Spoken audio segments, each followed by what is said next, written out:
오늘 우리에게 주시는 말씀은 다니엘서 9장 3절로 19절 말씀입니다. 다니엘서 9장 3절부터 19절까지의 말씀, 구약성경 1248면에 있습니다. 지난주와 동일한 본문이고요. 제가 읽어드리겠습니다.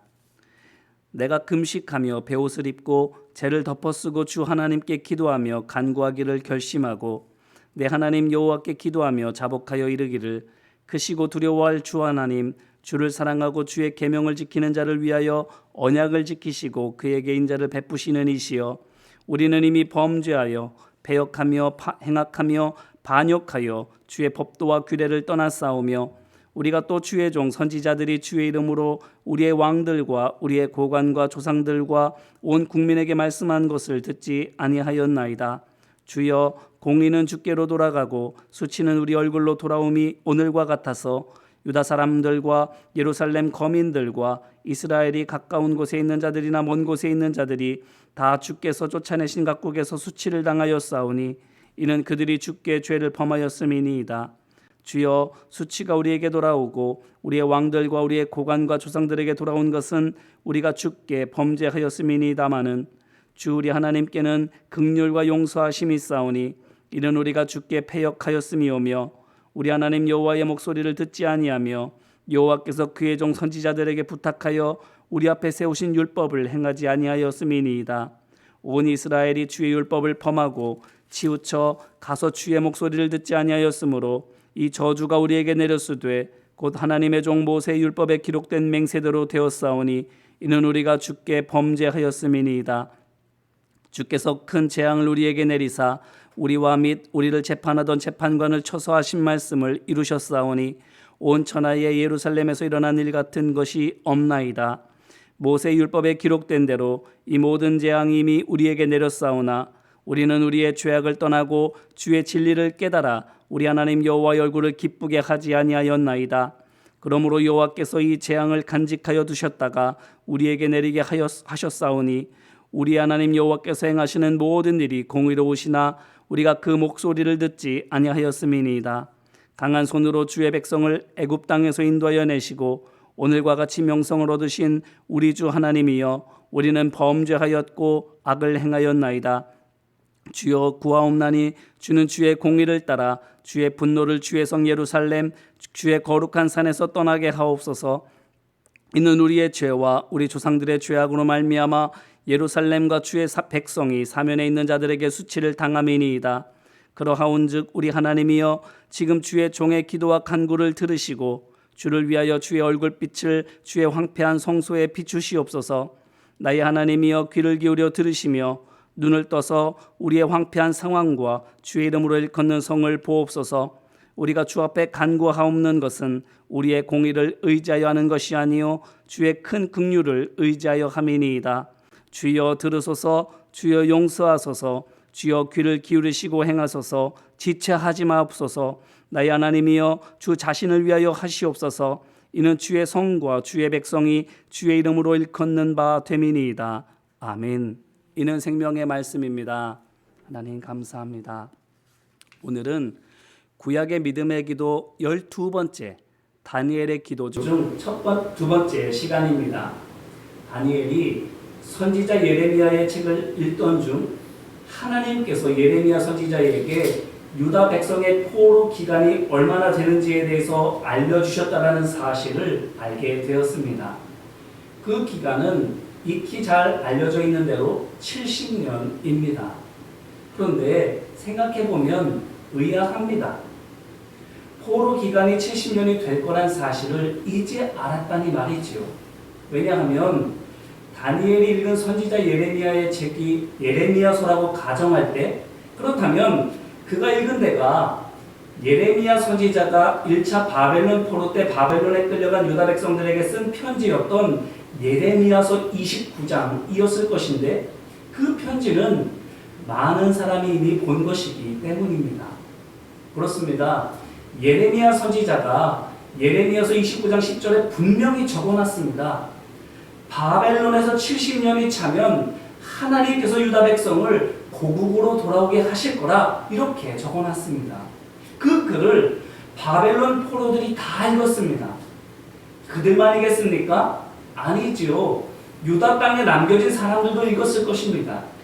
이 말인즉슨 유다 백성이라면 다 예레미야의 예언을 알고 있었다라는 겁니다.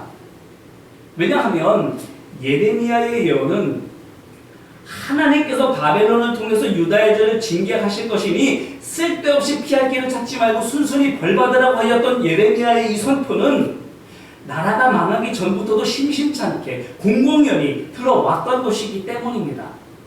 하나냐를 중심으로 거의 모든 선지자들은 하나님께서 바벨론의 손에서 우리를 구해주실 것이니 너희는 걱정하지 말라라 이렇게 백성들을 안심시켰지만 예레미야는 반대로 하나님의 심판과 패망 그리고 포로로 잡혀갈 것에 대해서 시종일관 주장해 왔는데 이 양쪽의 주장을 유다 백성이라면 모두 다 알고 있는 겁니다. 자, 그런데 결말이 무엇입니까? 하나냐를 비롯한 대다수의 선지자들과 예레미야의 예언 중에서 누구의 예언이 맞았습니까? 유다가 바벨론의 망함으로 말미암아 예레미야의 예언이 맞았다는 것이 증명됐습니다. 자, 그러면 더 의아합니다. 예레미야가 옳았고 대다수 선지자가 틀렸음이 밝혀졌으면 백성들이 거짓 예언은 잊어버리고 예레미야의 말을 기억해야 했는데 예레미야의 글을 읽으면서 그들의 죄의 문제를 어떻게 해결해야 될지를 배워야 됐는데 만약 그들이 그랬더라면 예레미야가 그의 글 속의 답을 알려준 것을 못 찾을 리가 없는데 그걸 못 찾았다는 말이죠. 다니엘이 이렇게 찾아내기 전까지 찾아내지 못했습니다. 어떻게 이럴 수 있을까요? 예언한 대로 돼서 예언이 참 예언인 것을 알았는데 또 그렇게 참 예언이 담겨져 있는 예레미야의 글 역시 안 읽은 사람이 없는데 어떻게 아무도 못 찾을 수 있습니까? 포로 기간이 70년이 되라는 사실을 그게 이해하기 어려운 아무나 상징으로 되어 있는 것도 아니고 누가 봐도 딱 알 수 있도록 70년이 차면 돌아올 거라고 써 있는데 어려운 글로 되어 있는 것도 아니고 이해하기 어렵게 표현된 것도 아니고 진짜 누가 보더라도 황홀하게 이렇게 적혀져 있는데 왜 그걸 아무도 몰랐단 말입니까? 이게 무엇을 보여줍니까? 하나님의 말씀을 수많은 유다 백성들이 보기는 다 봤는데 저마다 자기가 보고 싶은 것만 보기 때문에 이걸 못 봤다는 거예요. 보고 싶은 것만 본 겁니다. 예레미야서 29장을 보게 되면 예레미야 선지자가 바벨론의 포로로 잡혀간 이들을 향해서 이것도 하라 저것도 하라 하면서 많은 당부들을 하는데 그 많은 당부 중에서 하고 싶은 것만 할 수 있음직해 보이는 것만 골라서 보는 거예요. 그러니까 정작 봐야 될 거는 못 보는 거예요. 이걸 무엇을 통해서 우리가 알 수 있는가 하면 이 많은 예레미야의 당부를 그 당시 유다 백성 거의 모두가 지키지 못했다는 것에서 알 수 있어요. 뭐길래 못 지켰을까요? 예레미야의 당부가 하기 어려운 거였을까요? 아니에요. 예레미야서 29장 5절로 6절 말씀 보니까 이렇게 써 있어요. 잘 들어보세요. 너희는 집을 짓고 거기에 살며 텃밭을 만들고 그 열매를 먹으라. 아내를 맞이하여 자녀를 낳으며 너희 아들이 아내를 맞이하며 너희 딸이 남편을 맞아 그들로 자녀를 낳게 하여 너희가 거기에서 번성하고 줄어들지 아니하게 하라. 이거예요. 거기에 또 뭘 덧붙였는가 하면 예레미야서 29장 7절로 8절 말씀을 보니까 너희는 내가 사로잡혀가게 한 그 성읍의 평안을 구하고 그를 위하여 여호와께 기도하라. 이는 그 성읍이 평안함으로 너희도 평안할 것입니다. 너희 중에 있는 선지자들에게와 점쟁이에게 미혹되지 말며 너희가 꿈도 고지듣고 믿지 말라. 이렇게 덧붙여요. 그러면서 그 이유에 대해서 말하는데 뭐라고 말하는가 하면 내가 그들을 보내지 아니하였어도 그들이 내 이름으로 거짓을 예언합니다. 이렇게 말했습니다. 그러면서 이렇게 끝을 맺어요. 10절로 11절 말씀입니다. 또 잘 들어보세요. 바벨론에서 70년이 차면 내가 너희를 돌보고 나의 선한 말을 너희에게 성취하여 너희를 이곳으로 돌아오게 하리라. 여호와의 말씀입니다. 너희를 향한 나의 생각을 내가 하나니 평안이요 재앙이 아니니라.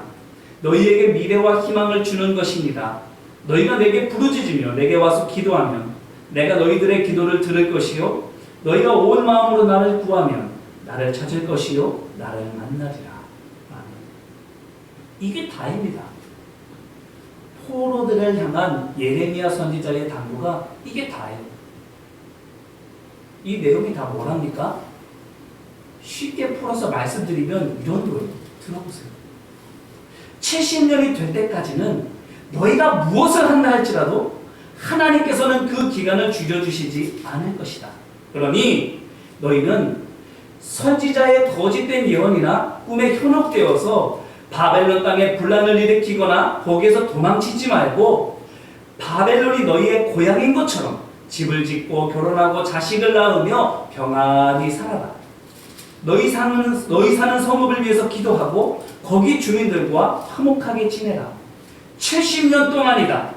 거기에서 믿음을 지키되 분쟁과 다툼으로 지키지 말고 겸손과 화평으로 지켜라. 그러면 70년 이 포로의 시간이 너희에게 도리어 약이 될 것이다. 너희의 앞날을 보다 더 밝게 해줄 것이다. 하나님께서는 신실하신 분이시기 때문에 약속하신 대로 70년이면 포로 생활이 끝나게 해주실 것이다. 그러니 그때까지 진실되게 하나님 말씀대로 하여라. 이거예요. 어렵습니까 이게? 바벨론 땅에서 어떻게든 유다 백성들끼리 똘똘 뭉쳐서 테러와 반란을 자행하라 이렇게 명령한 것도 아닙니다. 바벨론에 있는 주인들에게 틈나는 대로 반항하고 기회를 엿봐서 고국 땅으로 탈출하라 이렇게 말한 것도 아닌데, 바벨론 사람들을 철저히 멀리하고 절대로 그들에게 협조하지 말아라 그렇게 말한 것도 아닌데, 그냥 거기 살라는 거예요. 그곳 사람들과 화평하게. 종이 됐으니까 종으로서 그곳에 있는 주인들에게 성실하게 하면서 살라는 거예요. 오해하지 마십시오. 하나님을 믿는 믿음을 저버리고 그곳의 우상을 섬기라는 게 아닙니다. 하나님의 백성으로서 하나님의 백성다운 모습을 삶에서 보여나가는 겁니다. 누구에게? 하나님을 모르는 바벨론 사람들, 하나님을 이제껏 정복했던 많은 민족의 신들과 다를 것 없는 신으로 치부하고 있는 바벨론 사람들에게 보이라는 거예요. 무엇으로 보이라는 겁니까? 눈에 보이는 종교행위로 보이라는 게 아닙니다. 신의 이름으로 벌이는 온갖 폭력과 불법 행위로 보이라는 건 아닙니다. 참 신을 믿는 사람들답게 겸손으로, 사랑으로, 희생으로 보이라는, 어떤 박해와 어떤 방해를 뚫고 나와서 예배하고 어떻게든 기도하고 어떻게든 말씀하고 그런 걸로 보이라는 게 아니에요. 테러를 자행하고 나를 가로막는 것을 어떻게든 다 돌파해버린다라고, 다 부숴버린다라고 그렇게 막무가내로 투쟁하고 대들어서 보이라는 것도 아니에요. 겸손, 사랑으로 섬기면서 보이라는 거예요. 바로 이겁니다. 예레미야 선지자를 통해서 말씀하시는 하나님의 명령이 바로 이거예요. 어렵습니까 이게? 독립운동이라는 대의 명분 아래 하는 살인보다 이게 더 어렵습니까? 삼엄한 경비를 뚫고 먼 광야를 건너서 유대 땅으로 돌아가는 탈주보다 이게 더 어렵습니까? 바벨론 사람들과 싸우는 것보다 이게 더 어렵습니까? 아닙니다. 우리가 지금 하고 있는 거예요. 우리가 지금 하고 있는 거예요. 절대 어려운 게 아닙니다. 복잡한 것도 아니에요. 그렇다면 하나님께서 이것을 왜 명령하실까요? 하나님의 백성이 억울하게 이방 땅에 포로로 잡혀왔으니까 비분강개하는 마음으로 자결을 하든지 반란을 일으키든지 해야 맞는 것 같은데 왜 반대로 하게 하십니까? 그것은 참된 거룩함이라고 하는 것은 세상으로부터 자신을 구분하는 데서 이루어지는 것이 아니라 세상을 하나님의 말씀으로 살아가는 데서 이루어지는 것이기 때문입니다. 쉽게 말하면 하나님의 백성 된다라고 하는 것은 흰 옷을 입고 다녀서 하나님의 백성이 되는 것이 아니고 성경책을 늘 손에 쥐고 다녀서 하나님의 백성이 되는 것이 아니고 하나님 말씀대로 살아가야 하나님의 백성이라는 겁니다. 그래요. 우리가 거룩한 하나님의 백성인 것은 교회에 다녀서만이 아닙니다. 기도해서만도 아닙니다. 성경을 읽어서만도 아닙니다. 그거는 엄중히 말해서 하나님을 믿지 않아도 할 수 있는 겁니다. 우리가 하나님의 백성인 것은 우리가 하나님 말씀대로 살기 때문입니다. 우리가 그리스도의 제자인 건 역시 우리가 예수님께서 우리의 주인인 것을 믿고 예수님께서 말씀하시고 예수님께서 행하신 대로 본받아 살아가기 때문입니다. 그러기로 결정했기 때문이고 이와 같은 결정이 우리 안에 내려진 것 그 자체를 하나님의 은혜라고 믿고 있기 때문입니다. 그래서요. 겉으로 보여지는 어떤 종교적인 행위, 신을 위한다는 그 명목하에 행해지는 온갖 이런저런 일들, 그것 때문에 우리가 하나님의 백성이라는 것이 아니라 하나님의 말씀, 삶 속에서 실천하며 살아가는 것, 그것 때문에 우리가 하나님의 백성으로 인정된다는 것. 그렇기 때문에 우리는 교회에 다녀서 성경 읽어서 기도해서 하나님의 백성입니다 이렇게 말하지 않습니다. 우리만 그렇게 말하잖아요? 아니에요. 세상 사람들도 그렇게 말하지 않아요. 그래요. 교회 다닌다고, 성경책 들고 다닌다고, 입에서 찬송을 흥얼거린다고, 기도한다고, 저 사람은 정말 하나님의 사람이야. 세상 사람들이 그렇게 말하지 않아요. 예수님처럼 겸손히 섬겨요. 사랑으로 희생해요. 끝까지 인내해요. 저 사람은 진짜 예수님의 사람이라고, 저 사람은 진짜로 예수 믿는 사람이라고 세상 사람들이 말하는 것. 바로 이겁니다. 예레미야 선지자를 통해 주신 하나님의 명령, 다니엘이 예레미야 선지자의 글을 통해 깨달은 하나님의 명령, 바로 이거예요. 겉만 믿음의 사람이지 말고 속이 믿음의 사람이어야 된다는 겁니다. 삶에서 진정 그리스도의 향기를 내야 된다는 겁니다. 그게 진짜 하나님께서 하나님의 백성에게 원하시는 거라는 겁니다.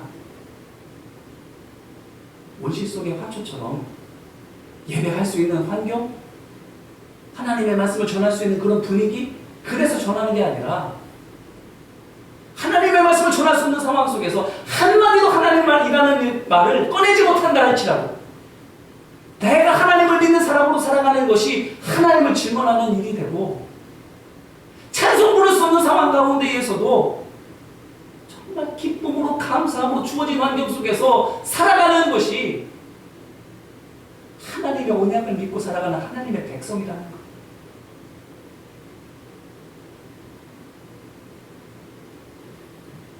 이스라엘 백성들을 한번 생각해 보세요.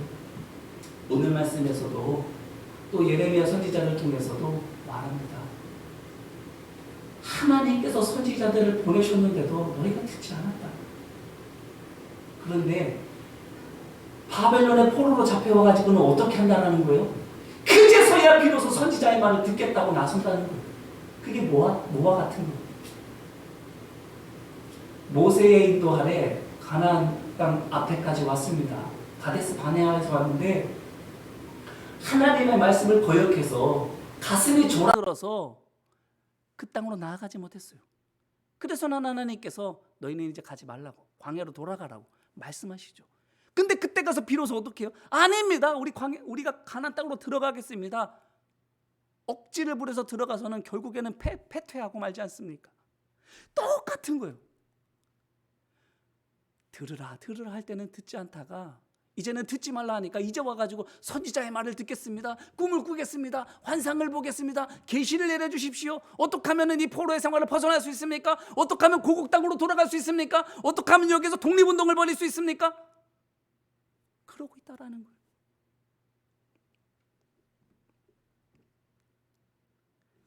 환경을 바꾸려고 드는 것이 아니라 어떤 환경에서든 내가 하나님의 사람이 되는 것. 그게 하나님께서 하나님의 백성들에게 원하시는 모습인 것을 예레미야 선지자를 통해서 말씀하셨고, 그것을 지금 다니엘이 발견한 거예요. 단순히 포로의 기간이 70년이다 이것만 발견한 게 아니에요. 다니엘의 기도를 보게 되면 하나님께서 진정 우리에게 원하셨던 건 정말 뼛속까지 하나님의 백성 되는 거였구나. 사람 뜯어고치려고 환경 바꾸려고 드는 것이 아니라 내가 내 속사람이 뒤집어지는 거였구나. 새로워지는 거였구나. 하나님의 백성 돼야 되는 거였구나. 저 사람 때문에 안 된다고 그 사람 원망했고, 이 환경 이 조건 때문에 안 됐다고 환경과 조건을 원망했는데 그게 아니었구나. 그러다 보니 우리가 이렇게 바벨론의 포로로까지 끌려오는 일이 되고 말았구나. 여기서라도 주어진 그 환경 속에서, 포로라는 이 악조건 속에서 어떻게든 종으로 살아내야 되라. 그렇게 이곳에서 종으로 살아낼 수만 있다면, 싸우는 게 아니라, 도망치는 게 아니라, 이 자리에서 마치 황무지지만 거기에 심겨진 씨앗이 끝까지 뿌리를 내리고 결국에는 그 나무로 말미암아 주변에 숲풀이 생기고 결국에는 숲이 되어버리는, 황무지가 옥토로 바뀌어지는 것처럼 하나님의 사람들이 그곳에서 믿음으로 살아냄으로 말미암아 그곳을 변화시키는 사람이 되라고. 그것이 하나님의 사람을 이 땅에 두신 하나님의 목적이라고 다니엘을 통해서 우리에게 말씀해주고 있는 거예요. 이제 말씀으로 우리 자신을 돌아보기를 바랍니다. 우리는 어떤가요? 하나님의 말씀을 읽고 묵상하면서 그 속에서 하나님의 마음, 하나님의 계획을 보고 있습니까? 아니면 내 생각, 내 목적, 내 계획이 내 머리에 꽉 차 있어서는 내가 보고 싶은 걸 보고 내가 하고 싶은 것만, 내가 할 수 있는 것처럼 여겨지는 것만 그렇게 보고 있지는 않는가요? 그런데 보세요. 하나님께서 우리에게 명령하시는 것 절대 어렵지 않습니다. 복잡한 게 아닙니다. 오히려 너무나도 당연하고 너무나도 쉬워서 이게 정말 맞나 싶은 거예요. 그런데 맞아요.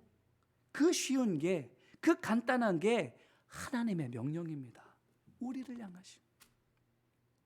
하나님을 모르는 바벨론 사람들의 틈바구니에서 하나님을 믿는 믿음을 삶으로 증명해 보여야 했던 유다 백성들처럼 우리도 하나님을 모르는 가정에서, 하나님을 모르는 일터에서, 하나님이 없는 것처럼 여겨지는 세상에서 하나님의 백성으로 살라고 하나님께서 우리에게 말씀하시는 거예요.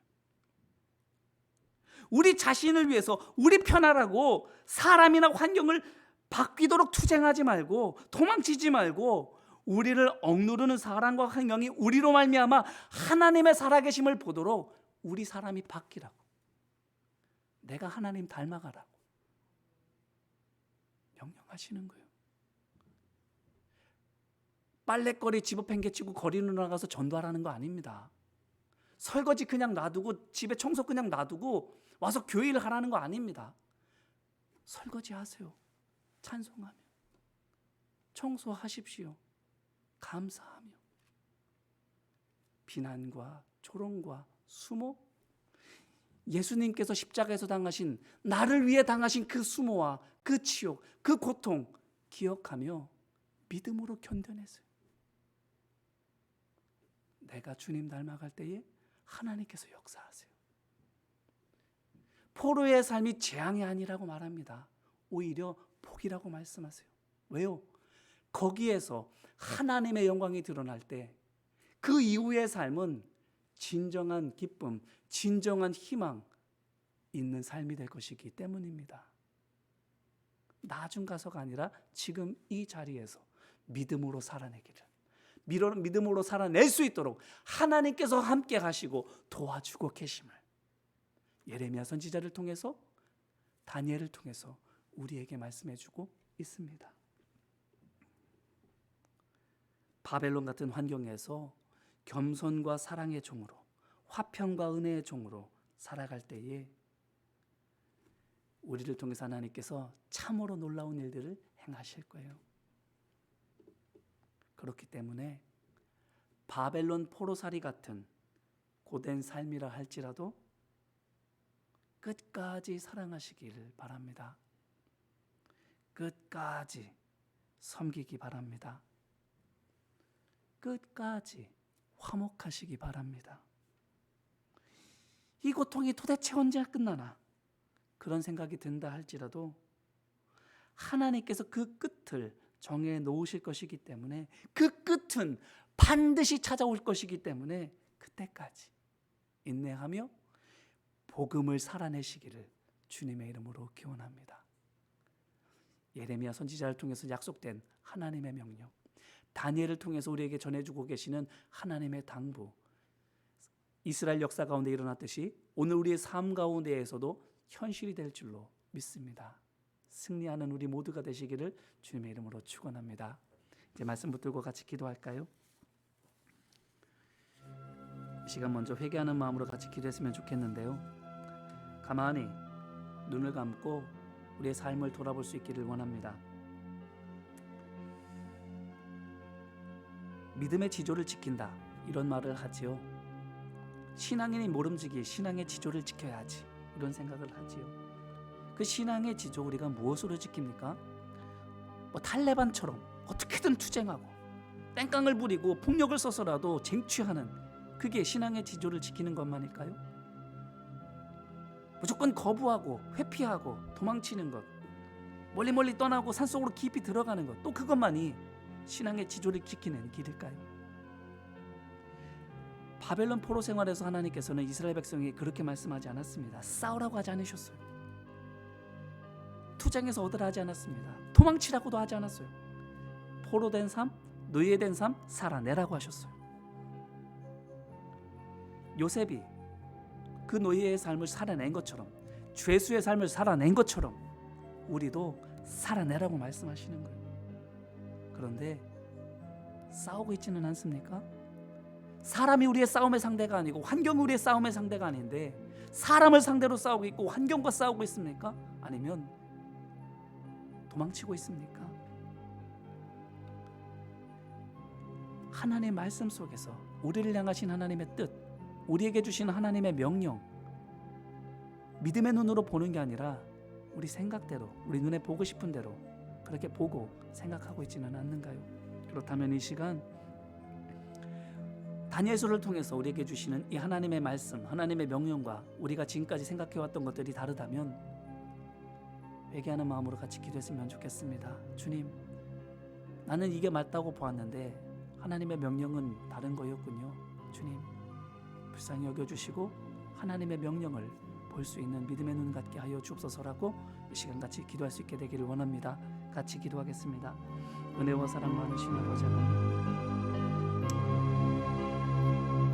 믿음의 지조를 지키는 것, 독립군처럼 싸우는 방법도 있고 은둔자처럼 숨어버리는 방법도 있지만 바벨론 포로의 생활 가운데에서 하나님께서는 이스라엘 백성들에게 싸우라고도 하지 않으셨고 숨으라고도 하지 않으셨습니다.